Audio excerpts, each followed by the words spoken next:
Hey there, and welcome to today's episode of Backlogged. I'm No Prob Rob, and you'll see me without a haircut in just a second. I just wanted to take a second, first of all, to say if you've been following the channel for a while, first of all, thank you so much. I really appreciate the support, and I am sorry that this video has taken a while to come out. I've been adjusting to a brand new job recently, and it's going pretty well.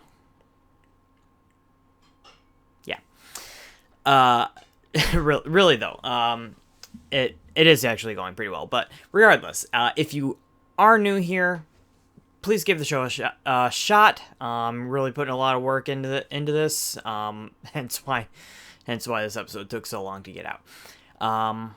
But yeah, that's definitely more than enough of an update. I hope you enjoy the episode.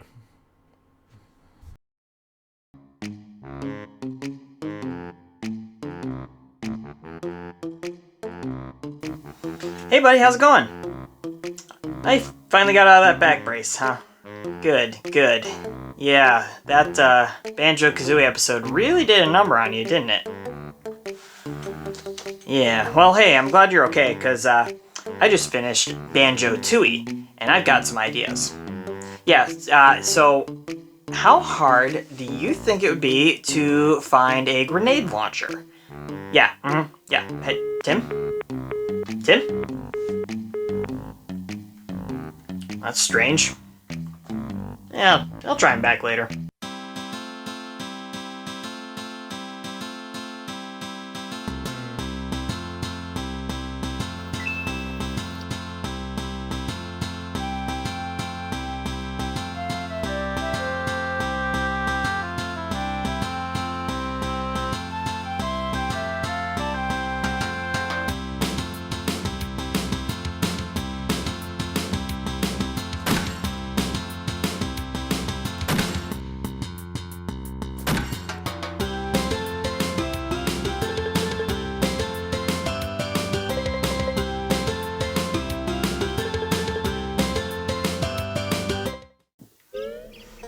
Man, Tim really needs to charge his phone.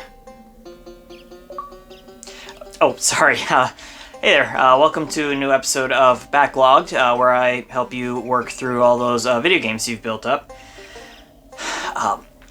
Today is a really exciting episode for me. First off, this is the first time that I've received a request for an episode on my channel, so a huge thank you to Como Sebrivo. Really hope I got your name right. Sorry about that. Secondly, the request was for Banjo-Tooie, after my episode on Banjo-Kazooie, and since I did Banjo-Kazooie, I've literally been obsessed with Banjo. I started Banjo-Tooie right away just to see how it was, and I've played Banjo-Kazooie multiple times since. I cannot wait to check out Banjo-Tooie and see if the series can continue to charm my pants off like it has already. Honestly, I'm not quite sure why I'm so enamored with these Banjo games, but I'll do the best I can to explain it to you. So let's not wait any longer. Let's jump right in and get going with even more Banjo. Like I said in my video covering Banjo-Kazooie, this whole series just plain missed me back in the day, and what a crying shame that is. Banjo-Kazooie blew me away with a surprisingly delightful time exploring a kooky cartoon world, collecting all sorts of goodies. It made me so happy I went ahead and played through it a second time before I even finished making the video. I also went ahead and started a quick demo play on Banjo-Tooie just because I wanted more. So I don't have much to share in terms of what Banjo-Tooie meant to me back when it came out, but I am crazy excited to get into it now. And right out the gate, Banjo has surprised me yet again. Now, I watch a lot of gaming content, so I knew the game started with an undead Grunty finally escaping the hole she was stuck in, thanks to help from her sisters that she apparently has, besides Brintilda, and that she up and murders Bottles the Mole, sparking a quest for vengeance. All of that is true, and it stands in pretty sharp contrast to what we know about Banjo from his first game. I respect the effort to grow up the story with some higher stakes, but it feels like it comes out of nowhere and doesn't justify it much. All of that is then followed by Grunty and her crew sucking the life out of King Jinjo's palace and the land surrounding it, which is their plan to get Grunty her body back, and all that leaves the king shambling about the place as a zombie. Like, dang, Grunty, I get that you're ticked at Banjo and everyone else, but maybe, I don't know, count to 10 or something? Like, take a few breaths, maybe, a vacation? Yikes. Okay, seriously, Rare, how is this possible? How is it possible that you made a game that feels bigger, looks better, and feels stuffed with new features without even using the flashy new expansion pack for the N64 that made your Donkey Kong 64 game so beautiful for the time? What sorcery is this? Like, okay, the overall world design has a lot more wide open space than the other games I've mentioned so far, but that was pretty normal for 64 games. See here, Hyrule Field. Still pretty, still awesome, but yeah, it's empty. Overall, the visuals and audio are just a little bit better than the first Banjo, which is to say they are excellent. But the gameplay is much more surprising. See, the way you continually unlock abilities throughout the first game would easily lend itself to Metroiding things here in the second game. And just in case that term is lost on you, every last Metroid game begins with Samus being very powerful, very cool, until something happens and all her abilities are lost until you find them again. Don't get me wrong, I love that style of progression in a game. I love getting cool new stuff to do, but it is a little silly. Banjo-Tooie does not do this. Every last ability I unlocked in Banjo-Kazooie, from the flying to the invincibility, egg shooting, etc., it's all still here right from the beginning of this game. And even crazier, so far, it seems like there are at least as many new abilities, if not more, for me to unlock. Like, let's take a look at Mario for a second. Yes, I'm going to compare this game to Mario again, because it's Mario. You make a jumpy game, I'm going to compare it to Mario. That's just how it is. As much of a gold standard as Mario is for platform games, it takes a really long time for them to add a new mechanic that feels like more than just a one-off power-up. So like, Super Mario Galaxy came out, right? And it was awesome, but most of the awesomeness came from the crazy level design was playing with gravity and stuff. Very cool. But Mario himself still just felt like Mario. There is nothing wrong with that, but take a leap over to Super Mario Odyssey. That capture mechanic blew the galaxies away in terms of enhancing Mario's abilities with dozens of fresh new ideas for how to control Mario. Now, all that ranting is simply to say that I am super impressed that Rare came up with enough new abilities for Banjo-Tooie that they didn't feel the need to reset any mechanics just to keep building things up in the gameplay. I will cover all these new abilities as I play through the game, but for you, that gameplay discussion will start right about... Okay, I'm gonna keep drawing more comparisons, this time to Banjo himself. See, while Banjo-Kazooie is a classic, it has such a cartoon logic to the game design that even a minimal amount of overthinking causes the world to quickly break down. What I mean by that is, where the heck are these levels? And how is Banjo actually getting there? Like, do all the points where you enter levels have some kind of warp magic? Are there dingpots in there? Or does the entire world just exist inside Grunty's lair? Seems unwise, if you ask me. But the point is, as much fun as Banjo-Kazooie is, it doesn't really make any sense as a world. Banjo-Tooie, however, keeps everything connected across the Isle of Hags and its many locations, and it goes a long way towards helping Banjo-Tooie's world feel like an actual location with kooky residents and varied habitats. Its only consistent theme, from what I can tell, is unusual, but it's a consistent theme nonetheless. You got your Aztec-inspired area right off the bat, rundown theme park, creepy factory, pirate cove, prehistoric area. Basically any environment that screams adventure is here. It was really cool to see some of the old characters return and reference events from Banjo-Kazooie, and again helped this game feel like things belong there. I don't have any major complaints about the gameplay, though I will cover the common complaint I've seen from others in just a little bit here. As far as controlling Banjo and Kazooie, it still feels great, even just running around, and that's really important for a platformer. Whether it's meant to be a tight, precise platformer, or a more methodical look-before-you-leap kind of deal, the overall feel of controlling your character is always more important for this style of gameplay over others,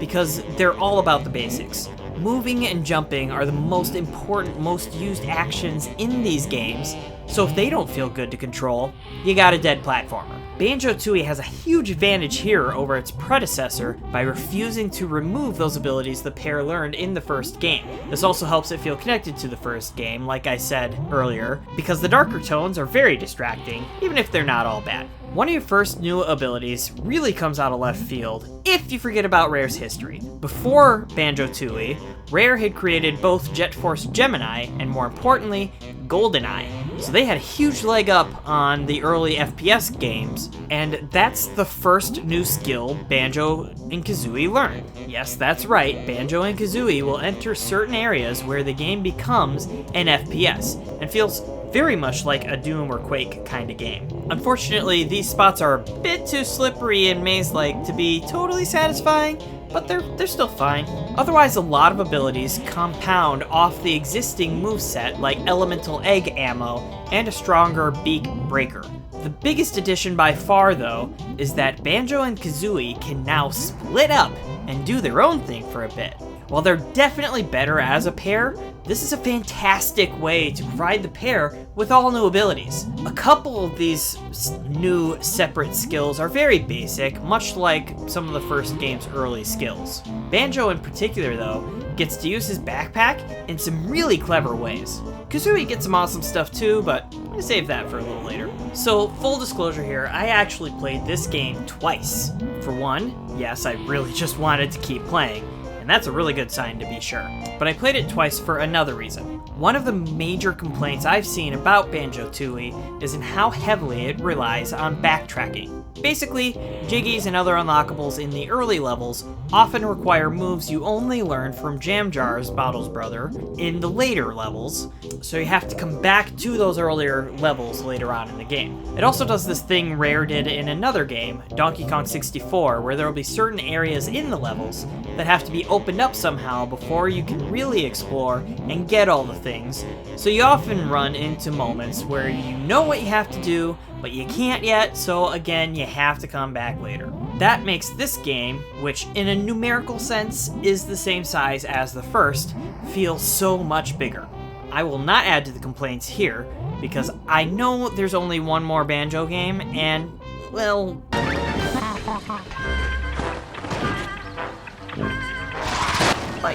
it might not be so good. So I want this game to last as long as possible. I won't say it never felt like it was too much, but that's what I wanted. I wanted more, and I got more. Oh, I'm sorry, I forgot. The backtracking is what made me want to play this game twice. Once to wander and explore at my own pace, and another playthrough to see if I could optimize the process. As I'm writing, I haven't quite finished that optimized playthrough, and it's still not getting rid of much of the backtracking, because you have to get to the 8th level before you can even finish the 4th, which that's the last level before the boss, just so you know. It's not feeling like there's much time being cut there. Oh well, more Banjo for me. Bear with me here, as I am now going off script, which doesn't bode well for me personally, but here we go. I almost forgot to include a section to discuss Banjo-Tooie's Stop and Swap feature.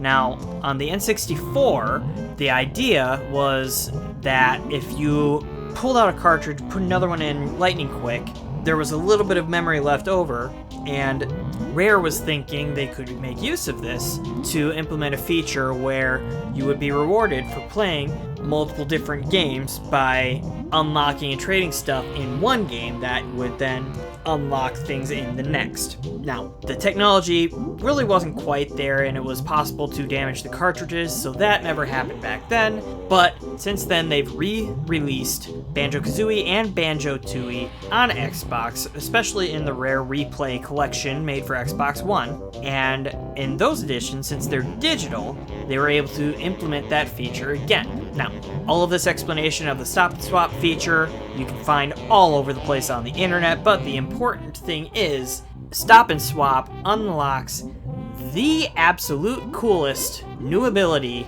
in Banjo-Tooie, and that's to turn Kazooie into a dragon that breathes fire and is infinite fire egg ammo. Now, granted, those specific new abilities for Kazooie, not all that useful, technically, although the unlimited fire egg ammo did actually come in handy. But Kazooie's a dragon. That is so cool. So cool. And as soon as I was able to unlock that ability, Kazooie was a dragon for the rest of the game. No takesies backsies. Very, very cool.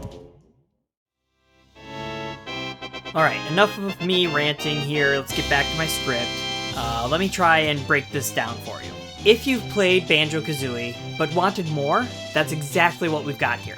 All the new moves feel like natural extensions of what came before, except the Brigo Blaster, but it's still fun. The backtracking is tedious at times, but it kept me hanging out with the bear and bird a little longer, so I personally appreciated it, though I recognize not everybody feels this way. Really, the only thing that kinda bugged me about this game were Mumbo sections. See, they brought in a new character to handle the transformations this time, so we could take control of Mumbo himself for some sections. But it's not very easy to swap over to him. You have to go to his skull house in every level, every time that you need him. Frankly, I could have done without that. Just call him in to do his job, though I do appreciate that he is fully playable. Basically, while I have little nitpicks over the game's design and controls, I'm just happy to have more Banjo. And really, even the nitpicky stuff is really clever, if not always fun.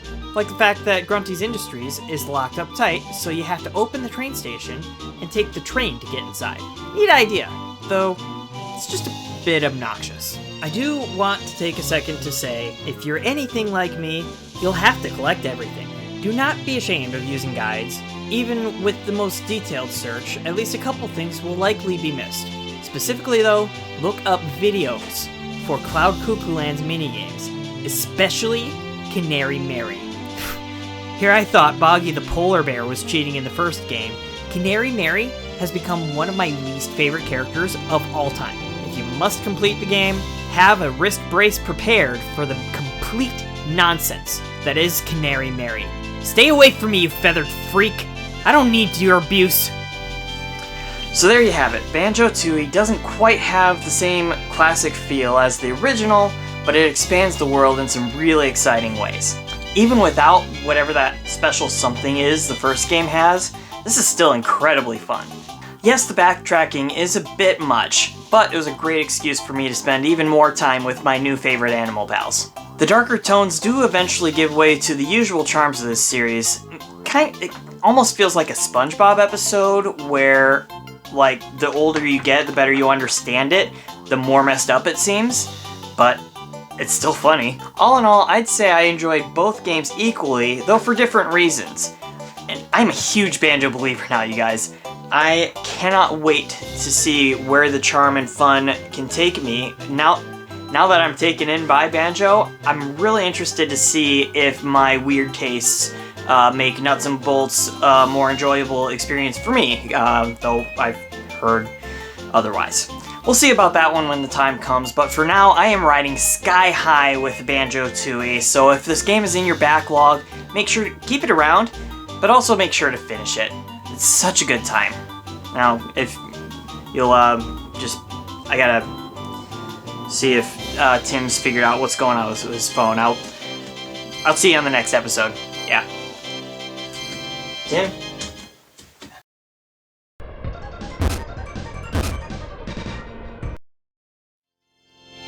Thank you once again for tuning in to Backlogged. I don't know why I'm talking like a radio host, but your trivia for the next episode is a game designed to look like a 1930s cartoon. And just to narrow it down, because that's not as unique as it should be, it is not a horror game. We'll see you soon.